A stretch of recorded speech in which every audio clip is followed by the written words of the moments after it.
Hi, welcome back to another video. It's Tasha, aka Miss KIFF, and if it's your first time here, welcome. I'm a solo female van lifer living full-time in my van Luna, and I have been working on the summer on the campsite part-time and living on it full-time for the summer, and now the summer's come to an end. Well, the season has come to an end, and this is what I'm going to talk about in this video is what has been my highlights, my challenges, and what are my steps moving forward. Basically, when I came to this campsite, I was really needing a break. Mentally, I wasn't doing very well. I was really struggling. I was burnt out from the city. I was burnt out from trying to survive the year of my van journey, and especially the context of me is that if we go back to 2020, I lost everything, and it's been a real uphill battle until 2021, where I could see a bit of a future, where I landed up going to Wales and starting my university journey. But I was only first employed on the 31st of May, and that day my mum passed away. So the day that I finally got a break is the day that I took 10 steps, well, gazillion steps backwards, because mentally I was back to zero. It really changed life for me a lot, and I think for me it really solidified that life is too short. So when I got the opportunity to work on a campsite for the summer between May and September, I took that opportunity. So number one was my mental well-being, to be surrounded by nature and to really have a place of stability so I can sleep, because city van life has been really intense. And I'll talk more about all of that on my podcast about city van life. But there is quite a lot of context on my Van Life Perspective podcast, so check that out on YouTube or on Spotify.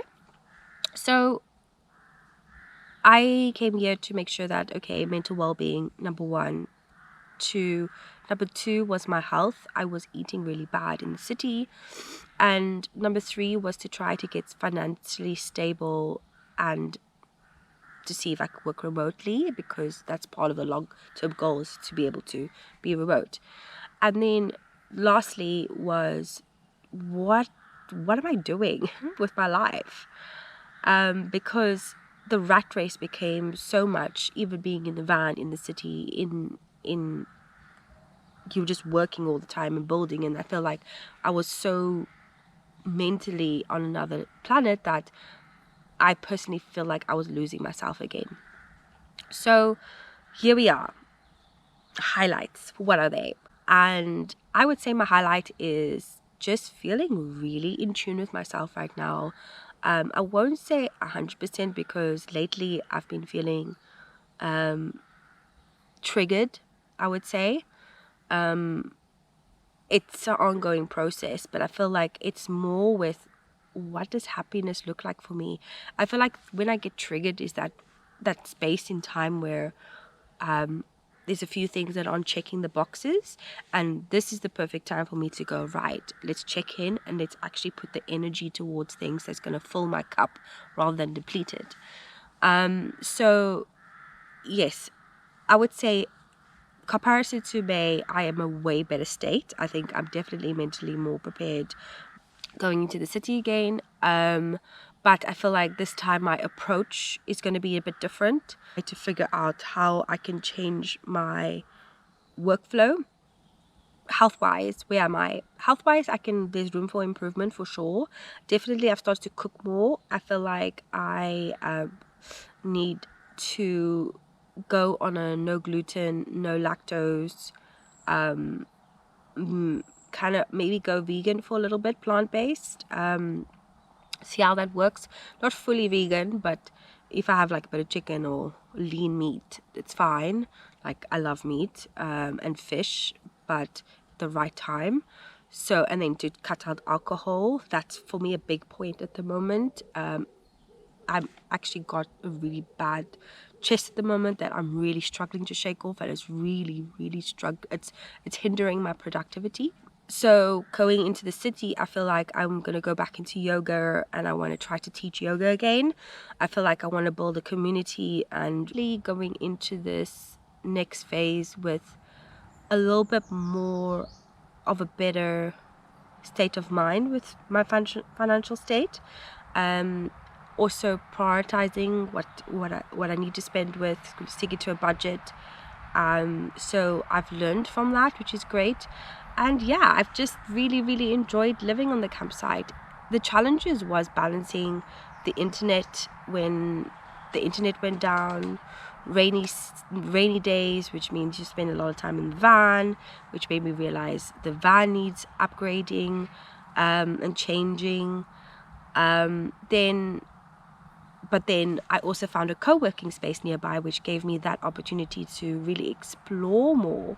So also the van mechanics also was a bit of a downer, because I hate to be fixed. Fixed is like the worst thing for me. So yeah, I feel like, but balancing all my workflow was challenging, but it was doable, because the problem was, for me, I wanted to do it all. So I wanted to do festivals. So the days that I decided to have off, I went to a festival, which didn't really give me a break, which just made me more tired.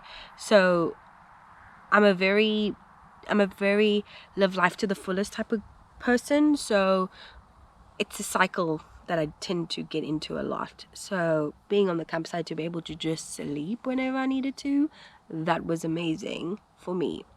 So where are we moving forward? After Van Life Eats, it gave me, because a lot of people approached me afterwards and started talking about,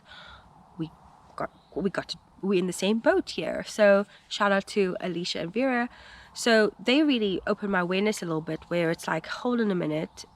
And also Shelley, we are all living in our vans full time, self-employed, trying to make the transition into, you know, we don't want to go into normal society, because society is not working for us, right? I've got my opinions on it, and I was like, hold on a minute. They are also living in their van. They also have the challenges of being fixed in like a city like I am, and we're trying to transition into digital nomad life, where we got the freedom to roam, and then eventually investing in a property one day because you've saved up money. And I feel like that kind of journey is really what a lot of people are going through, and I feel like that's kind of what I want to kind of transition this content into on this channel.